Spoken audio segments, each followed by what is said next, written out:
వేసవి సెలవులు ముగిశాయి. నేటి నుంచి బడిగంట మోగనున్నది. నిన్న మొన్నటి వరకు ఆటపాటలు, వేసవి శిబిరాలతో బిజీగా గడిపిన విద్యార్థులు నేటి నుంచి బడిబాట పట్టనున్నారు.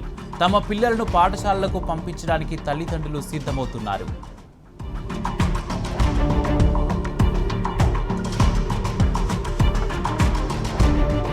కాంగ్రెస్ ప్రభుత్వం ఫస్ట్ హాఫ్ అట్టర్ ఫ్లాప్ అయిందని, సెకండ్ హాఫ్ కూడా డౌటేనని బీఆర్ఎస్ వర్కింగ్ ప్రెసిడెంట్ కేటీఆర్ విమర్శలు గుప్పించారు. హైదరాబాద్లో ఒక్క ఇటుక పెట్టింది లేదు, ఇండ్లు కట్టింది లేదని, వేల ఇండ్లు మాత్రం కూల్చివేశాడని రేవంత్ సర్కారుపై నిప్పులు చెరిగారు. తెలియక ప్రభుత్వ భూమిలో ఇండ్లు కట్టుకున్న 2,50,000 మందికి ఇల్లు కట్టించిన మహానాయకుడు కేసీఆర్ అన్నారు. 1 కోటి మంది మహిళలను కోటీశ్వరులను చేస్తారని చెప్పిన రేవంత్ రెడ్డి 1,50,000 రూపాయలు 1 కోటి మంది మహిళలకు ఇస్తే తాను రాజీనామాకు కూడా సిద్ధమని కేటీఆర్ ఛాలెంజ్ చేశారు. రాజకీయాలపై ఆసక్తితో 4 జెన్జీ యువతులు తెలంగాణ భవన్లో బీఆర్ఎస్ వర్కింగ్ ప్రెసిడెంట్ కేటీఆర్ను కలిశారు. రాజకీయ నేతలుగా ఎదగాలని తాము నిర్ణయించుకున్నామని కేటీఆర్కు తెలిపారు.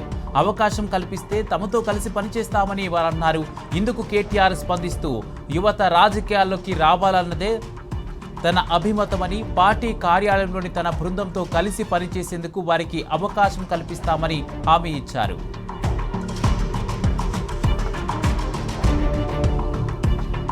కష్టాల్లో ఉన్న కార్యకర్తల పిల్లలను చదివించడం అన్నది ఓ బృహత్తర కార్యక్రమం అని అన్నారు మాజీ మంత్రి హరీష్ రావు. పుట్టినరోజుల పేరిట ఆర్భాటంగా ఖర్చులు పెట్టకుండా 500 మంది కార్యకర్తల పిల్లలను చదివించడం అన్నది హర్షదాయకమన్నారు. ప్రభుత్వ తప్పుడు పనులు, అరాచక పనులు, దుర్మార్గపు పనులపై 2.5 సంవత్సరాలుగా అద్భుత పోరాటం సాగిస్తున్నామని అన్నారు. ఇదంతా చిత్తశుద్ధితో పనిచేసే కార్యకర్తల అండదండలతో సాధ్యమని హరీష్ రావు అన్నారు.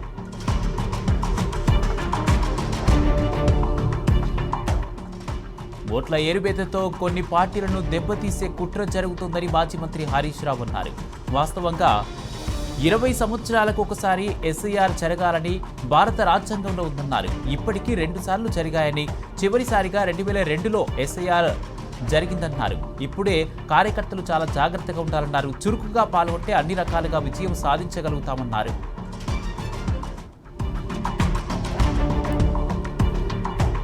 రాష్ట్రంలో కాంగ్రెస్ పాలన అట్టర్ ఫ్లాప్ అని అన్నారు మాజీ మంత్రి, ఎమ్మెల్యే తలసాని శ్రీనివాస్ యాదవ్.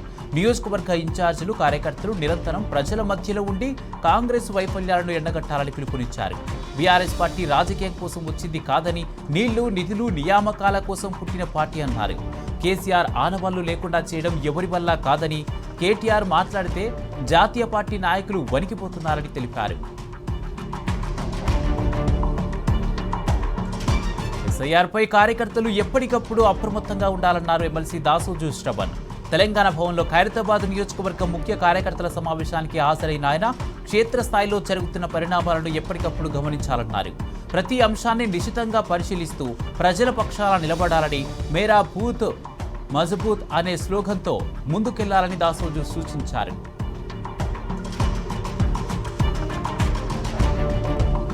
వరి పంటలో నెంబర్ 1గా ఉన్న తెలంగాణను ఆగమాగం చేసింది కాంగ్రెస్ అని మాజీ మంత్రి జగదీష్ రెడ్డి అన్నారు. రేవంత్ సర్కారులో రైతన్నలు అడుగడుగురా మోసపోయారని ఆవేదన వ్యక్తం చేశారు. అవినీతి ఇష్టారాజ్యంగా పెరిగిపోయిందని మండిపడ్డారు. ఇచ్చిన హామీలు ఏవీ కాంగ్రెస్ నెరవేర్చలేదని అన్నారు. భువనగిరి నియోజకవర్గ బీఆర్ఎస్ పార్టీ కార్యకర్తల విస్తృత స్థాయి సమావేశంలో ఆయన పాల్గొన్నారు.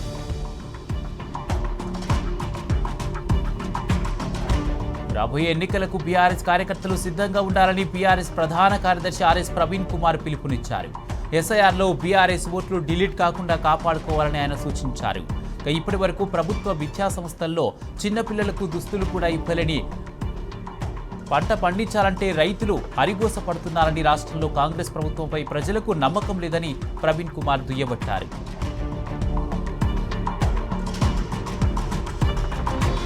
ఎరణి సంస్థలో కాంగ్రెస్ నాయకులు దోపిడీకి పాల్పడుతున్నారని మాజీ మంత్రి కొప్పుల ఈశ్వర్ మండిపడ్డారు. మెడికల్ బోర్డు ఎందుకు ఏర్పాటు చేయలేదో సీఎం రేవంత్, డిప్యూటీ సీఎం బట్టి సమాధానం చెప్పాలన్నారు. సింగరేణిలో కాంగ్రెస్ ప్రభుత్వం చేపట్టిన solar power plant tender, OB టెండర్లపై సిబిఐ దర్యాప్తు చేపట్టాలని కొప్పుల డిమాండ్ చేశారు. భీమ్గల్ అభివృద్ధి పనులపై కాంగ్రెస్ ప్రభుత్వ నిర్లక్ష్యాన్ని బీఆర్ఎస్ తీవ్రంగా ఎండగట్టింది. మున్సిపల్ ఎన్నికల ముందు 3 నెలల్లో 100 పడకల ఆసుపత్రి ప్రారంభిస్తామన్న కాంగ్రెస్ 4 నెలలు గడిచినా సోయలేదని మాజీ మంత్రి ఎమ్మెల్యే వేముల ప్రశాంత్ రెడ్డి విమర్శించారు. బీఆర్ఎస్ హయాంలో 35 కోట్లతో మంజూరైన 100 పడకల ఆసుపత్రిలో 75 పనులు పూర్తయ్యాయని, కానీ కాంగ్రెస్ ప్రభుత్వం వచ్చి 2.5 ఏళ్లలో మిగిలిన 25% పనులు కూడా పూర్తి చేయలేదని వేముల ప్రశాంత్ రెడ్డి మండిపడ్డారు.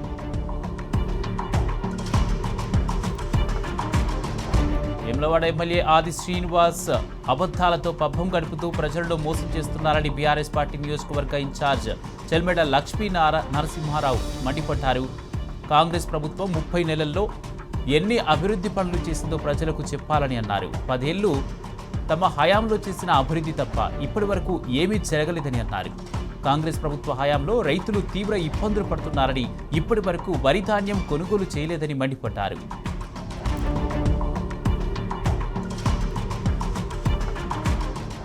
కాంగ్రెస్ పాలనలో అన్ని వర్గాలు అరిగోస పడుతున్నాయని మండిపడ్డారు. మాజీ మంత్రి ఎర్రబెల్లి దయాకర్ రావు రేవంత్ రెడ్డి అమలు కాని హామీలిచ్చి అధికారంలోకి వచ్చారని, 4,000 పెన్షన్, తులం బంగారం, స్కూటీల హామీలేవీ నెరవేరలేదని ఫైర్ అయ్యారు. కాంగ్రెస్ పాలనలో పాలకుర్తిలో మళ్లీ కరువు ఛాయలు అలుముకున్నాయని ఎర్రబెల్లి ఆవేదన వ్యక్తం చేశారు.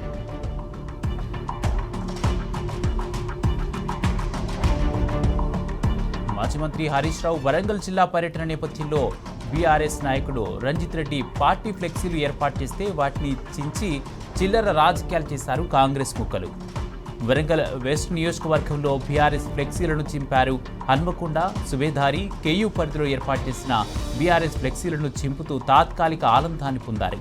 ప్రభుత్వ మాజీ చీఫ్ విప్ దాస్యం వినయ్ భాస్కర్కు ప్రజల్లో వస్తున్న ఆదరణ చూసి తట్టుకోలేక ఫ్లెక్సీలు చింపే సంస్కృతికి తెరలేపారు.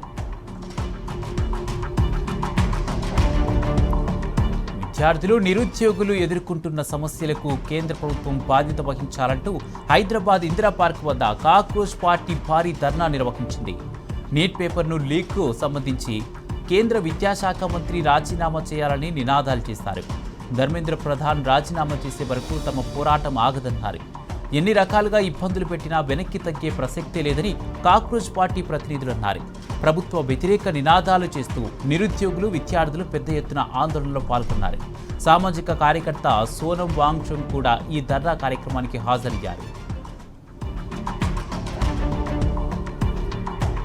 హైదరాబాద్ నగరంలో మద్యం సేవించి వాహనాలు నడుపుతున్న వాహనదారులపై సిటీ ట్రాఫిక్ పోలీసులు కఠిన చర్యలు తీసుకుంటున్నారు. నగర వ్యాప్తంగా చేపట్టిన తనిఖీల్లో మద్యం సేవించి వాహనాలు నడుపుతున్న 281 మంది వాహనదారులను పోలీసులు అదుపులోకి తీసుకున్నారు.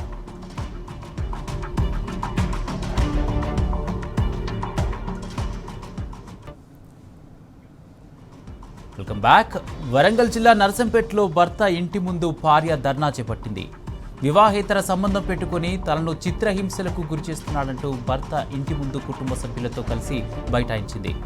గుండం రాకేష్, సాయి మేఘనకు గత ఏడాది వివాహం జరిగింది. ఆ సమయంలో 60 లక్షల నగదు, 20 గుంటల వ్యవసాయ భూమి ఇచ్చినట్లు బాధితురాలు తెలిపింది. మరో మహిళతో వివాహేతర సంబంధం పెట్టుకుని తనను వేధిస్తున్నట్లు సాయి మేఘన ఆవేదన వ్యక్తం చేశారు. తనకు న్యాయం చేయాలంటూ బాధితురాలు కన్నీళ్లు పెట్టుకుంది.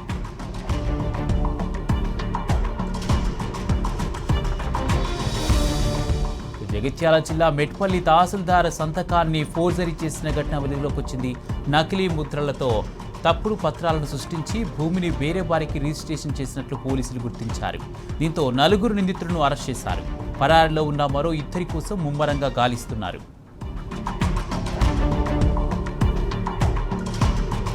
జగిత్యాల జిల్లా ధర్మపురి మండలం నేరెళ్ల గ్రామంలో భారీ చోరీ జరిగింది. మామిడిపల్లి గోపాల్ ఇంట్లో ఎవరూ లేని సమయంలో దుండగులు తాళం పగలగొట్టి బీరువాలో ఉన్న 7 తులాల బంగారు నగలు, ₹1,00,000 నగదు ఎత్తుకెళ్లారు. కుటుంబంతో కలిసి విశాఖపట్నం వెళ్లిన గోపాల్ తిరిగి వచ్చి చూడగా చోరీ జరిగినట్లు గుర్తించారు. బాధితుని ఫిర్యాదు మేరకు పోలీసులు కేసు నమోదు చేసి విచారిస్తున్నారు.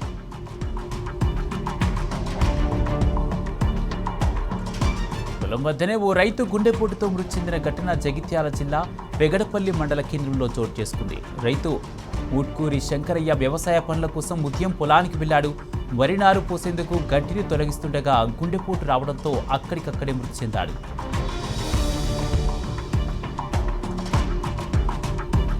వనపర్తి జిల్లా కొత్తకోటలో నిర్వహించిన వాహన తనిఖీల్లో అక్రమంగా ఇసుకను తరలిస్తున్న లారీ పట్టుబడింది. కర్నూలు నుంచి హైదరాబాద్కు ఇసుకను తరలిస్తుండగా పోలీసులు గుర్తించి స్వాధీనం చేసుకున్నారు.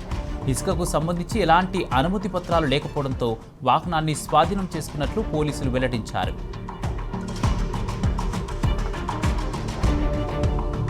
వనపర్తి జిల్లా పెబ్బేరు మండలం రంగాపూర్ సమీపంలో ఘోర రోడ్డు ప్రమాదం చోటు చేసుకుంది. కర్నూలు వైపు వెళ్తున్న కంటైనర్ను వెనక నుంచి అతివేగంగా వచ్చిన లారీ ఢీకొట్టింది. ఈ ప్రమాదంలో లారీ డ్రైవర్కు కాలు విరగడంతో పాటు తీవ్ర గాయాలయ్యాయి. స్థానికులు ఇచ్చిన సమాచారంతో పోలీసులు ఘటనా స్థలానికి చేరుకొని గాయపడిన డ్రైవర్ను చికిత్స నిమిత్తం జిల్లా ఆసుపత్రికి తరలించారు. అతివేగమే ప్రమాదానికి కారణమని పోలీసులు తెలిపారు. వివాహితపై లైంగిక దాడికి పాల్పడిన కేసులో వరంగల్ పోలీస్ కమిషనరేట్ సిసిఎస్ విభాగం ఎస్ఐ గోదారి రాజ్ కుమార్ను హనుమకొండ పోలీసులు అరెస్ట్ చేశారు. అనంతరం నిందితుడిని కోర్టులో హాజరుపరచగా జడ్జి ఆయనకు 14 రోజుల రిమాండ్ విధించారు. దీంతో రాజ్ కుమార్ను జనగామలోని జైలుకు తరలించినట్లు పోలీసులు తెలిపారు. సినిమా అవకాశాలు కల్పిస్తానని మోసపూరిత మాటలు చెబుతూ ఓ నటితో అసభ్యంగా ప్రవర్తించిన వ్యక్తిపై బంజారాహిల్స్ పోలీస్ స్టేషన్లో కేసు నమోదైంది. సినిమా రంగంలో కొన్నేళ్లుగా ఉన్న ఓ నటికి సినిమాలో కథానాయిక స్నేహితురాలి పాత్ర ఇప్పించాడు casting artist Prasad. Cinema shooting పూర్తయినా ఇవ్వాల్సిన పారితోషికం ఇవ్వకపోగా లైంగికంగా వేధిస్తున్నాడని బాధితురాలు పోలీసులకు ఫిర్యాదు చేసింది.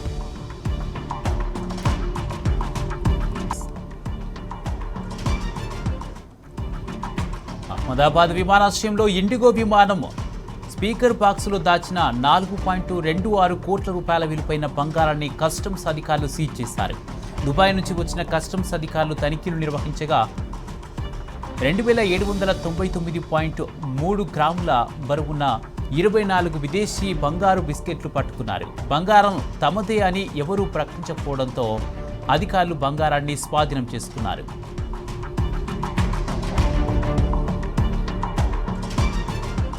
కేరళలోని ప్రసిద్ధ శబరిమల అయ్యప్ప ఆలయం మిథున మాస పూజల కోసం తెరుచుకుంది. ఈ నెలవారీ ప్రత్యేక పూజలు జూన్ 19 వరకు కొనసాగనున్నాయి. స్వామివారి దర్శనం కోరుకునే భక్తుల సౌకర్యార్థం వెబ్సైట్ ద్వారా ఆన్లైన్ వర్చువల్ క్యూ విధానాన్ని అందుబాటులోకి తెచ్చారు అధికారులు. జూన్ 19 వరకు ప్రత్యేక పూజలు ముగిసిన అనంతరం ఆలయ ద్వారాలను మూసేయనున్నారు.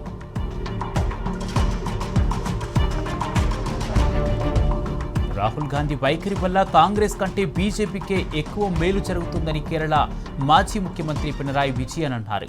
ఈ వ్యాఖ్యలపై రాహుల్ స్పందిస్తూ కేరళలో మాకు సిపిఎం ప్రత్యర్థి కాబట్టి అక్కడ విజయాన్ని నేను ఆగ్ చేసుకోలేను, చెయ్యను కూడా అన్నారు.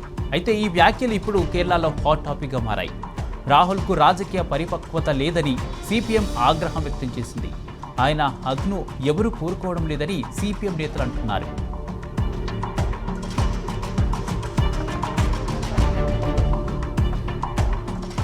తృణమూల్ కాంగ్రెస్లో నెలకొన్న పరిస్థితులే ఇటు శివసేన ఉద్ధవ్ శిబిరంలోనూ కనిపిస్తున్నాయి. శివసేన ఉద్ధవ్ వర్గానికి చెందిన ఎంపీలు కొంతమంది మహారాష్ట్ర ఉప ముఖ్యమంత్రి ఏక్నాథ్ షిండేతో మంతనాలు సాగిస్తున్నట్లు ప్రచారం జరుగుతుంది. దీంతో ముంబైలోని బాంద్రా ఈస్ట్ ప్రాంతంలో ఉన్న మాతోశ్రీస్ నివాసంలో పార్టీ కీలక సమావేశాలను నిర్వహించారు. అయితే ఈ సమావేశానికి 3 ఎంపీలు డుమ్మా కొట్టడం హాట్ టాపిక్గా మారింది.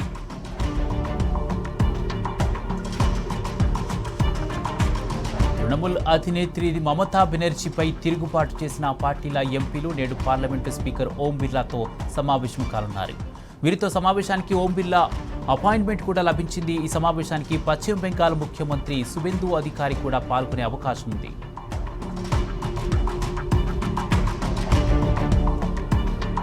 ఎమ్మెల్యేల సంతకాలను ఫోర్జరీ చేశారన్న ఆరోపణలు ఎదుర్కొంటున్న తృణమూల్ కాంగ్రెస్ ప్రధాన కార్యదర్శి అభిషేక్ బెనర్జీని సిఐడి అధికారులు విచారించారు. కోల్కతా అలీపూర్లోని భవానీ భవన్లో సిఐడి ఉన్నతాధికారులు ఆయన నుంచి వివరాలు సేకరిస్తున్నారు. దీంతో పాటు అక్రమ లావాదేవీలకు సంబంధించి అభిషేక్ పిఏ సుమిత్ రాయ్ కోసం ఆయన నివాసంలో పోలీసులు పెద్ద ఎత్తున సోదాలు నిర్వహించారు. రైతులకు చెల్లించాల్సిన నష్టపరిహారం పంపిణీలో జాప్యం కారణంగా కర్ణాటకలో రైతులు తిరగబట్టారు. అధికారులు అస్సలు పట్టించుకోవడం లేదని ఆగ్రహం వ్యక్తం చేశారు. కర్ణాటకలోని బాగల్కోట్ జిల్లాలో బసప్ప అనే రైతు టౌన్ డెవలప్మెంట్ అథారిటీ అధికారిపై చెప్పుతో దాడికి దిగాడు. నష్టపరిహారానికి సంబంధించిన విషయాలను ప్రాసెస్ చేయడంలో తీవ్ర నిర్లక్ష్యంతో వ్యవహరిస్తున్నారని బసప్ప ఆరోపించాడు.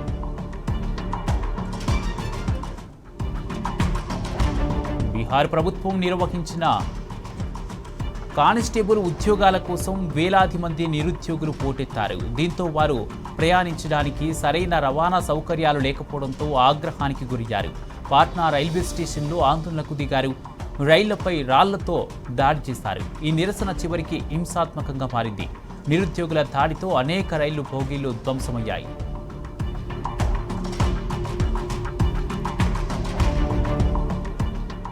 బ్రెజిల్లోని రియో డి జెనీరోలో 2 హెలికాప్టర్లు గాల్లో ఢీకొని కూలిపోయాయి.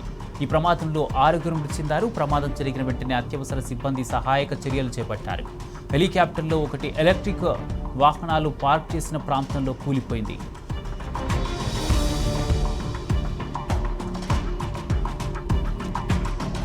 ఫ్రాన్స్ వేదికగా ఈ నెల 17న ప్రధాని మోడీ అమెరికా అధ్యక్షుడు ట్రంప్ భేటీ కానున్నారు. G7 సదస్సు సందర్భంగా ఇరువురు నేతల మధ్య ద్వైపాక్షిక సమావేశం జరగనుంది. ఇరు దేశాల మధ్య వాణిజ్యం, రక్షణ, ఇంధన భద్రత, H-1B వీసాలపై చర్చించనున్నారు నేతలు. గల్ఫ్ ప్రాంతంలో భారత నౌకలపై అమెరికా దాడుల అంశం కూడా చర్చకు వచ్చే అవకాశం ఉంది. ఇక మోడీ ట్రంప్ భేటీ ఇరు దేశాల దీర్ఘకాలిక సంబంధాలకు కీలకంగా మారనుంది.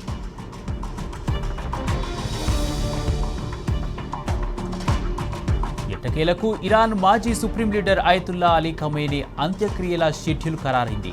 యుఎస్ ఇజ్రాయెల్ దాడుల్లో ఫిబ్రవరి 28న మృతి చెందిన ఖమేనీ ఫ్యూనరల్స్ను జూలైలో నిర్వహించనుంది ఇరాన్ సర్కార్. రాజధాని టెహ్రాన్ నుంచి ఖమేనీ అంతిమయాత్ర ప్రారంభమవుతుందని పేర్కొంది. అక్కడి నుంచి షియా మత గురువులకు కేంద్రమైన కోమ్ నగరానికి ఖమేనీ భౌతిక కాయాన్ని తరలిస్తారని స్పష్టం చేసింది ఇరాన్. ఆ తర్వాత ఖమేనీ జన్మస్థలమైన మషద్ నగరానికి అంతిమయాత్ర చేరుకుంటుంది. జూలై 9న ప్రసిద్ధ ఇమాం రిజా షైన్ వద్ద అంతిమ సంస్కారాలు పూర్తి కానున్నాయి.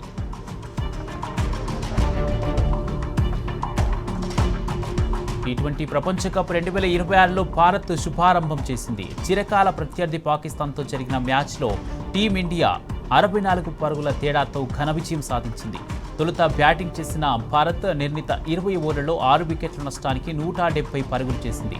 లక్ష్య ఛేదనలో పాక్ 106 పరుగులకు కుప్పకూలింది. దీప్తి శర్మ స్పిన్ మాయాజలంతో 5 వికెట్లు తీసి విజయంలో కీలక పాత్ర పోషించింది.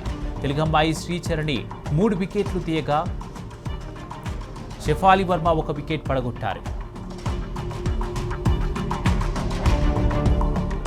హైదరాబాద్కు చెందిన యువ మహిళా క్రికెటర్ ప్రతీక్ష వెంకటేష్ భారత అండర్-19 జట్టుకు ఎంపికైంది.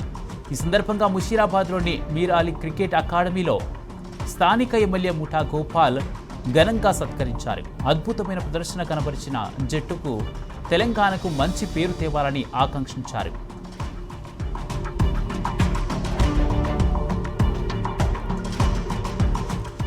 భారత star javelin thrower Neeraj Chopra Commonwealth గేమ్స్లో పాల్గొనే అథ్లెటిక్ జట్టుకు ఎంపికయ్యాడు. మొత్తం 32 మంది సభ్యులను అథ్లెటిక్స్ ఫెడరేషన్ ఆఫ్ ఇండియా ప్రకటించింది. రాబోయే టోర్నమెంట్లో నిర్దేశిత క్వాలిఫైయింగ్ ప్రమాణాలను నీరజ్ సాధించాల్సి ఉంటుందని సెలక్షన్ కమిటీ స్పష్టం చేసింది.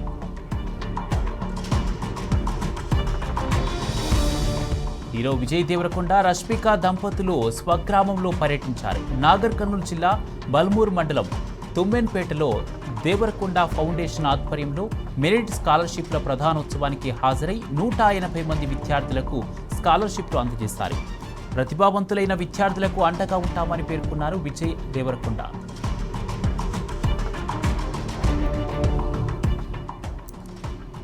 ఇవి మార్నింగ్ ఎక్స్ప్రెస్ అప్డేట్స్. చూస్తూనే ఉండండి టీ న్యూస్.